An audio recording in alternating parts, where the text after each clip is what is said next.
right, so got some packages in. As you can probably already tell what you might think it is. So after a long while now, finally made the jump to get one of these bad boys. And as you already see, it is a fuel cell. So got it from Radium. They helped out. So thank you to them. Got some packages. This got 2 packages, this one and that one. So I'll start unpacking it and show you exactly what I got in both of these. So this is what it looks like out of the box. This is the breather hose, the Dash 8 line for this one. Just so it breathes better. And this is the filter that goes on top of it. So decided to go with this setup here because we are going to be putting it in between both rear strut mounts or coilover mounts, whatever you can call it.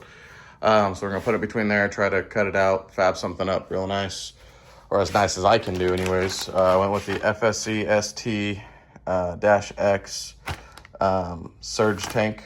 So I'm gonna be putting a 450 main pump in here. We can put 3, as you can see, 1, 2, 3.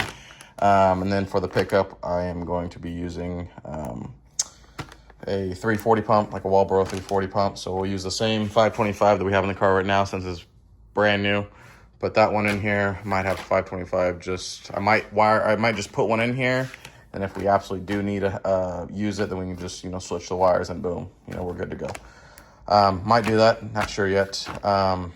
Then the biggest problem that we wanted to address was the fuel level. So we were always guessing. The only time we knew it was full is if when it was spilling out, so we got a fuel sender in here, Radium fuel sender, and then I'm going to get a gauge, so we can probably put the gauge somewhere in the back, so whoever's filling up the car can know how much fuel is in it. So that's one less headache we have to deal with, which, my goodness, that was probably the main reason I decided to go this route, because I am tired of guessing how much fuel's in the car.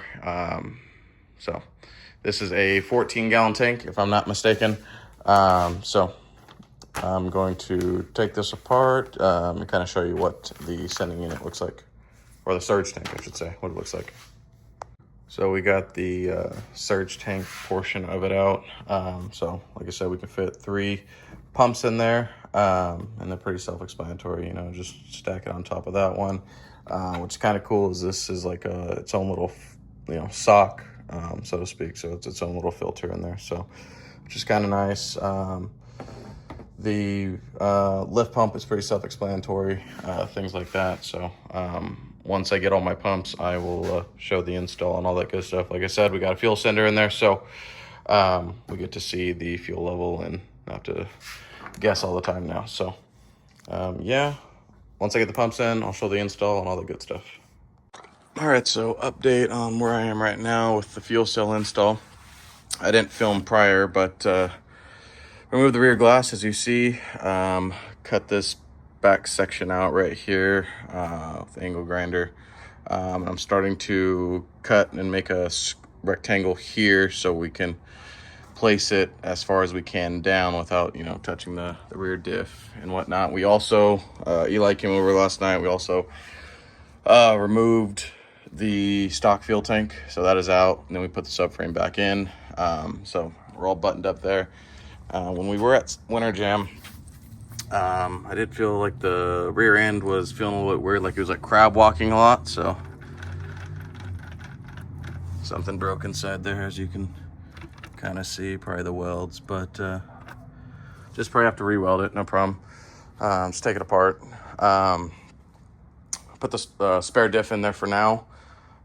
So we're all buttoned up underneath, and so right now I'm just putting an update on where I am right now, so you can kind of see the line I'm trying to make there.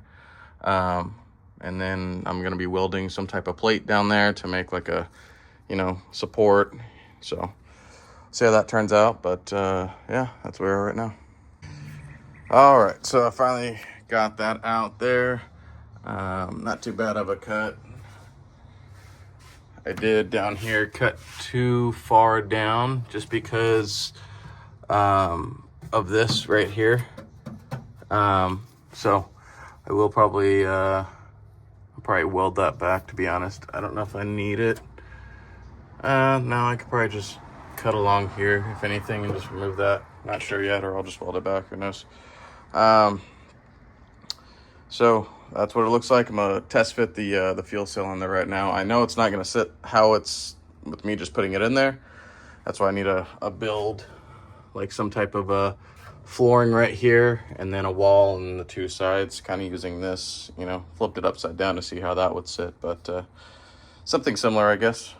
But let me get this put in real quick. All right, so this is roughly how it's gonna be sitting, but I still need to make the plating at the bottom just so it can have something to rest on, and then I need to get some straps that'll keep it down, of course. I don't want to spend $500 just for the Radium cage. Yeah, I wanted to try to fab something and kind of make it my own. So this is how it sits for now, and then once I start building the template for where it sits on top of, I'll show more progress. All right, so here we are on this project of making like a I don't know what you want to call it, just not a bracket, but something this can sit inside of, inside the car. I took measurements of the fuel cell, got some steel. This is about 12th inch, or not 12th inch, 12th gauge steel. I still don't know if I want to use this yet, because I'm trying to be as light as possible, but I got my pieces cut out.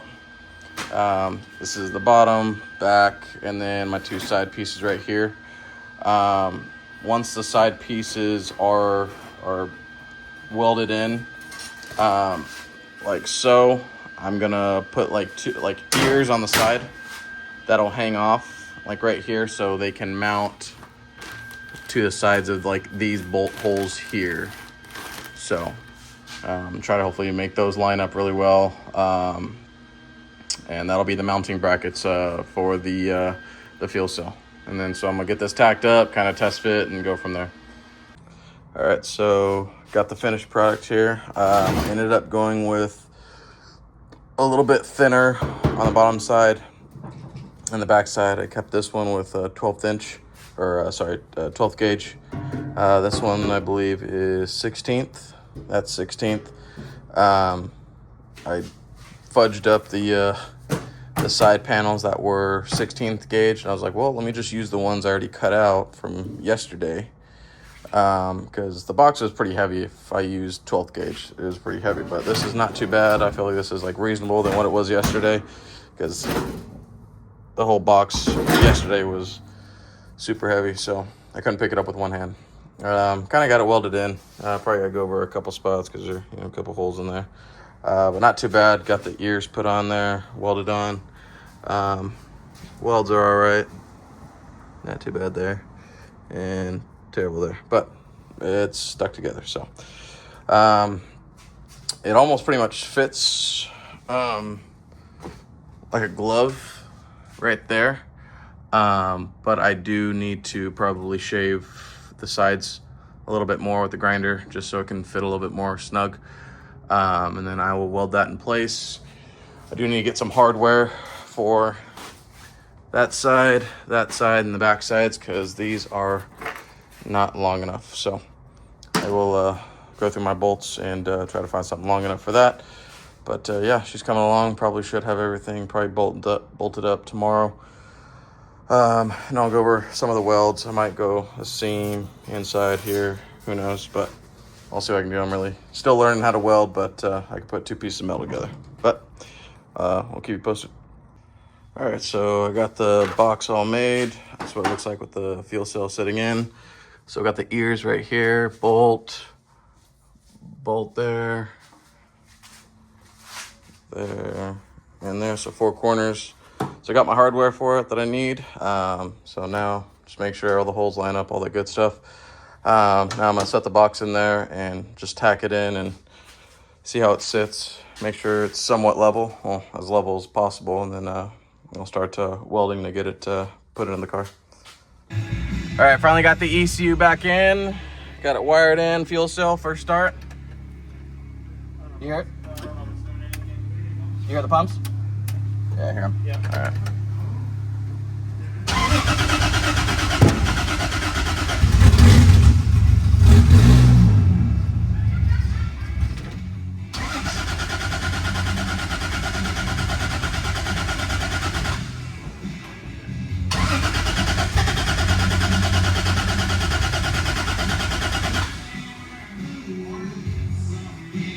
I'm not getting any fuel pressure. Hang on.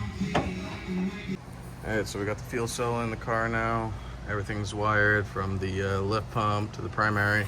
Wired all the way down here. We got our battery put in right there.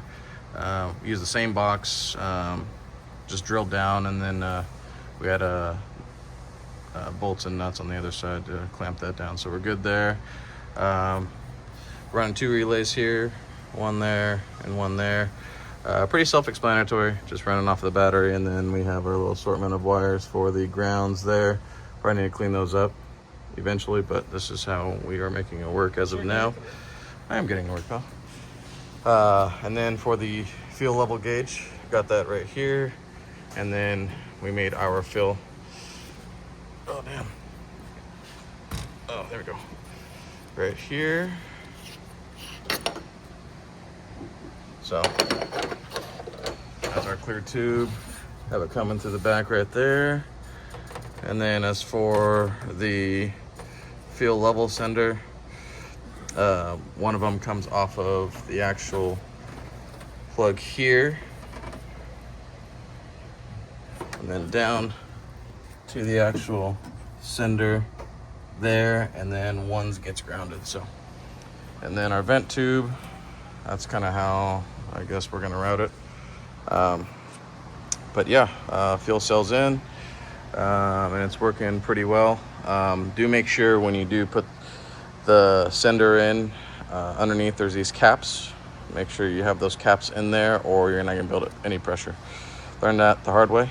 We had everything already in, but yeah, we're good. I'm probably gonna try to clean up some of these hoses here, make them look a little bit nicer. Maybe get some shorter ones, cut them. But yeah, she's in and she's working flawlessly.